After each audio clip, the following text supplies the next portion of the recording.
Hello, I'm Tom Wilkinson, and welcome to the Thinking in English podcast, a podcast aimed at intermediate to advanced level English learners.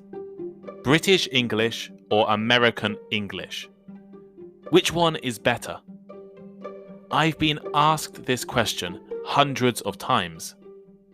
It can be confusing and frustrating for language learners when the vocabulary you have spent years learning is different to that of your British or American friends.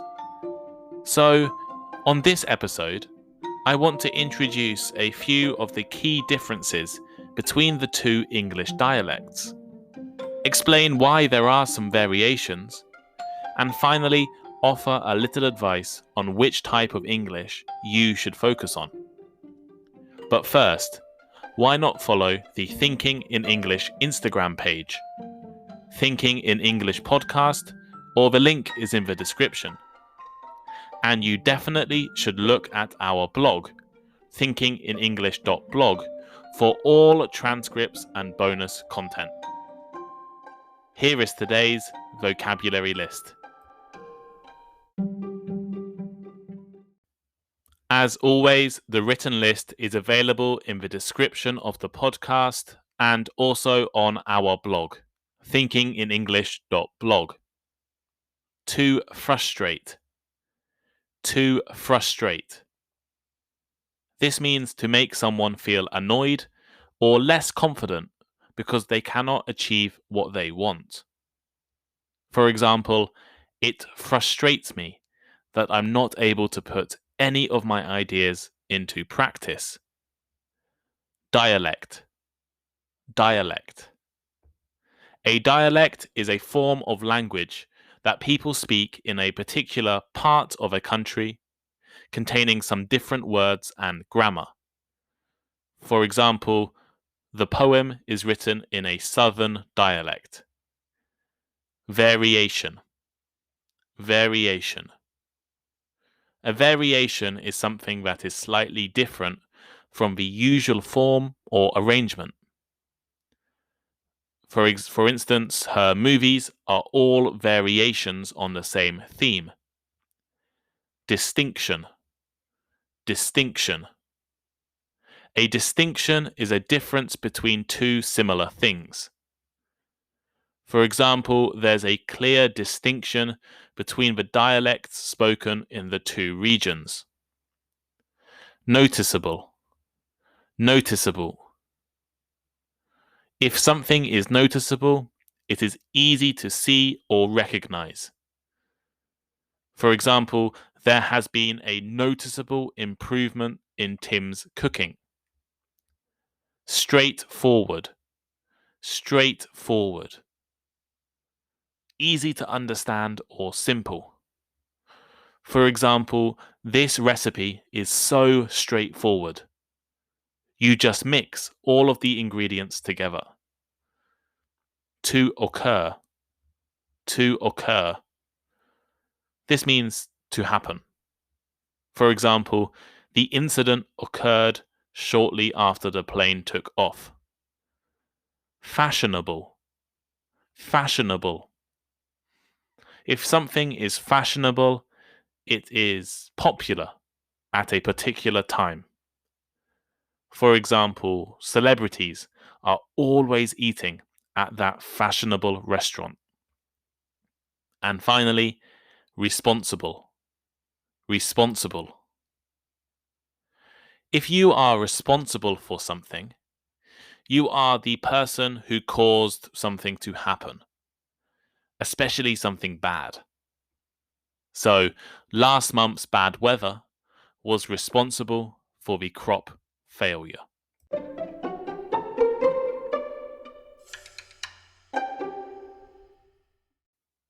British English versus American English. Which one is better? Which one should I learn? Which one is more useful? I hear questions like this all the time from students and followers of this podcast. And as someone who has lived in other parts of the world and has a few good American friends, This is a debate I have had hundreds of times. The differences between British English and American English are not particularly great, but they are significant enough to sometimes confuse or frustrate learners. British people will always argue that Americans don't speak proper English, while Americans might argue the same thing about the British. Although it doesn't really matter which type you learn, I think it is very useful to know a little about these two kinds of English. So, in this episode, I will give you a very short introduction to British and American English. Try to explain why there are a few differences in the two dialects, and then offer you some advice on which one to study. So, let's start with the differences between British and American English. As I already mentioned, those differences between the two Englishes are not particularly big. For example, if you speak British English, you will probably be able to understand 99% of your American friend's speech. Moreover, anything you don't understand is normally easy to pick up from context. Despite this, there are some differences in accent, spelling, vocabulary, and grammar which might be important to you one day. Accent is the first key difference you'll notice between the two dialects. However, it is difficult to talk about a standard British accent and a standard American accent. Often, the variation in accents within the two countries is greater than the variation between the two countries.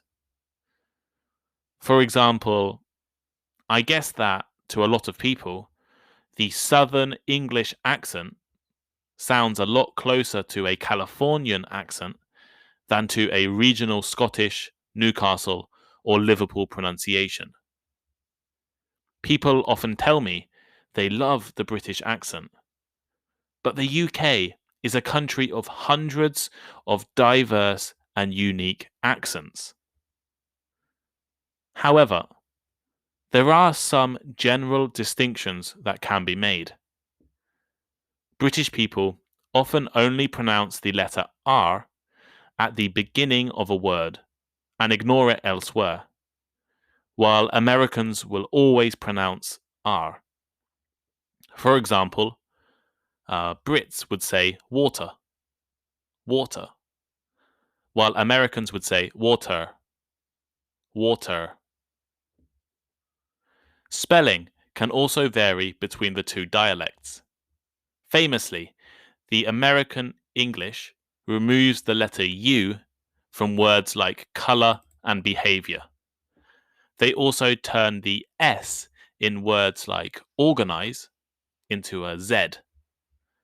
Notice how I said Z, like a British person, instead of the letter Z, like an American.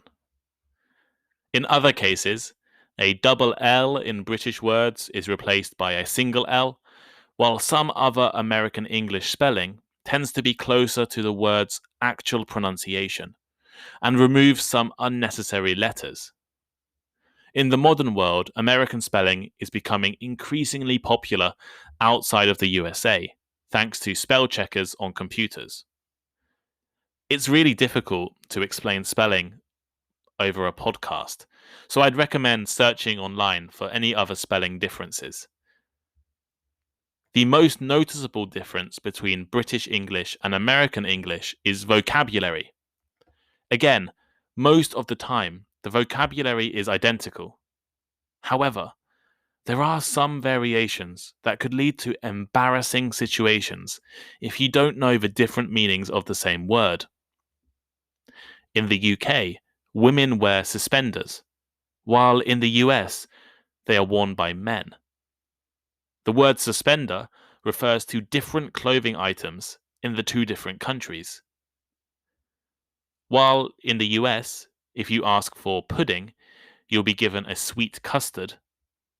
If you ask in the UK, you will be given a whole dessert menu. Because in the US, pudding is a specific dessert, but in the UK it means all desserts, as well as some other dishes that aren't even desserts. Pudding is very confusing in the UK. I could do a whole podcast just on pudding. For example, saying someone's pants look nice is acceptable in the USA, but I really wouldn't recommend saying it in the UK because pants means underwear. Other words with embarrassing double meanings include fanny and knickers, but I'll let you search for them yourselves. There are also more straightforward differences. Lift versus elevator, lorry versus truck, jumper versus sweater, solicitor versus lawyer, petrol versus gas or gasoline, trainers versus sneakers, drawing pin or thumbtack. Finally, there are a few grammar differences. Even though most native speakers know there are changes in vocabulary and spelling, many are actually unaware that there are also grammatical differences. The first grammar variation is to do with prepositions. An American might say, "I'm going to a party on the weekend," whereas I would probably say, "I'm going to a party at the weekend." Or an American store might be open Monday through Friday, but a British shop would be open Monday to Friday.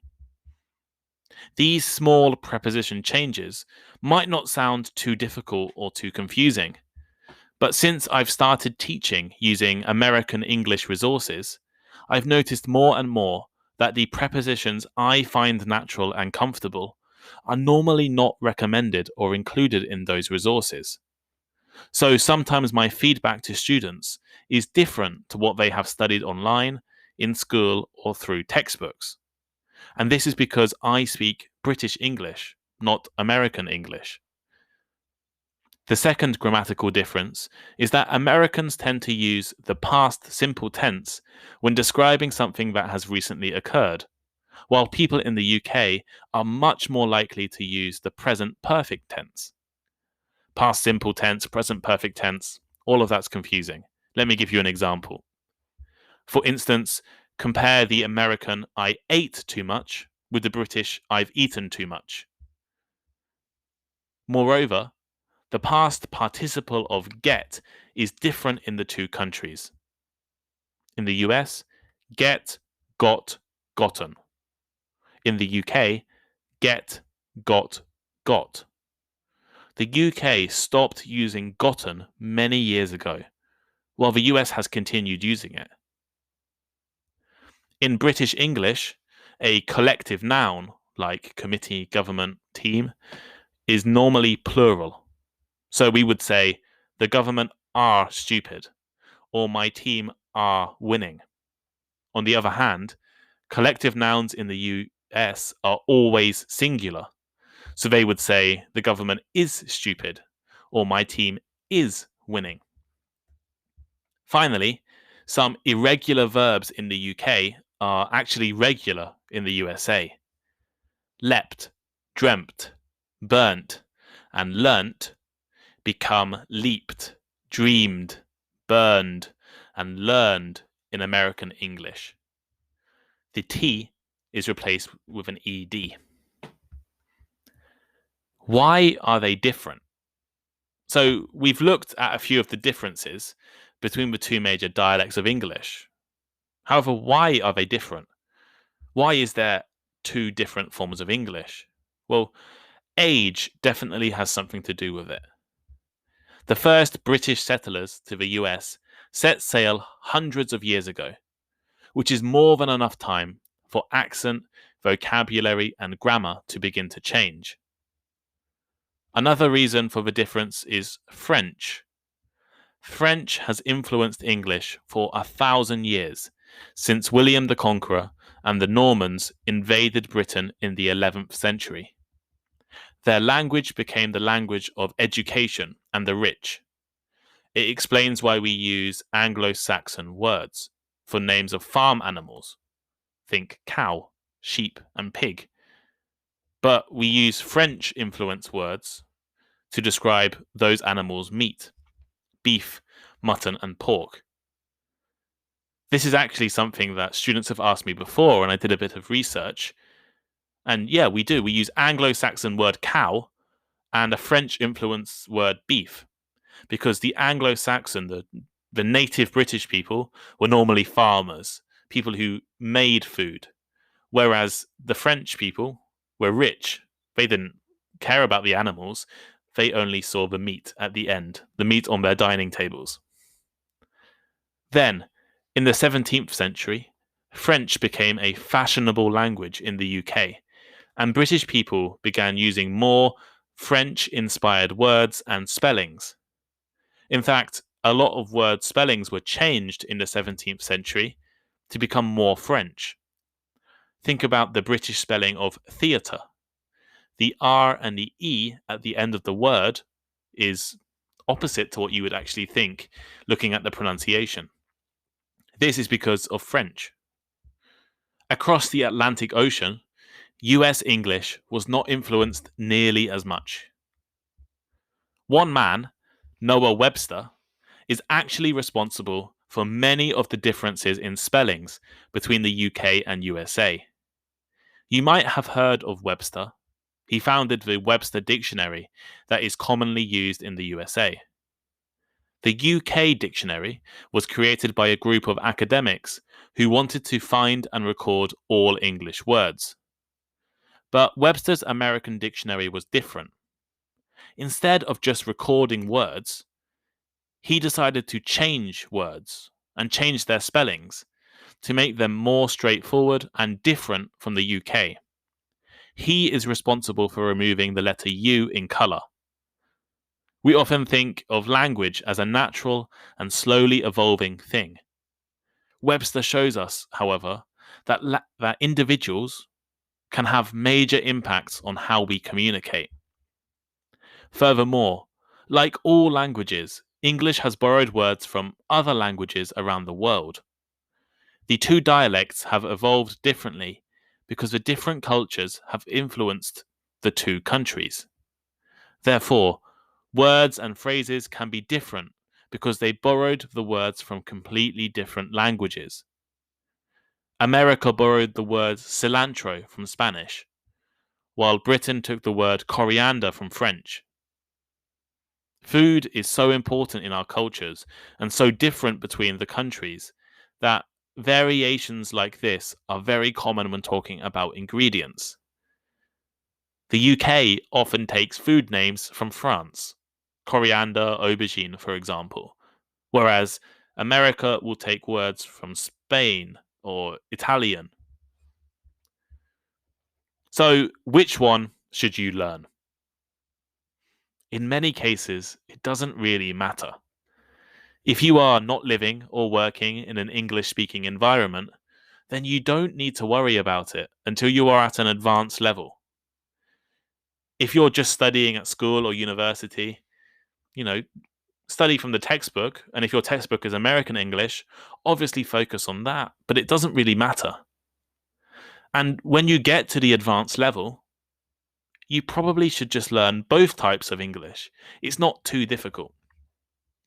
However, it will be important for some people to focus on just one type. If you are working, living, or studying in the USA, then study American English. If you are working, living, or studying anywhere else in the world, British English tends to be more common, especially British spelling and grammar. Australia, New Zealand, European countries, African countries, and some Asian countries will normally follow the British English rules with spelling and grammar. However, it's likely you'll find yourself in countries that use British spelling, but also use Americanized vocabulary.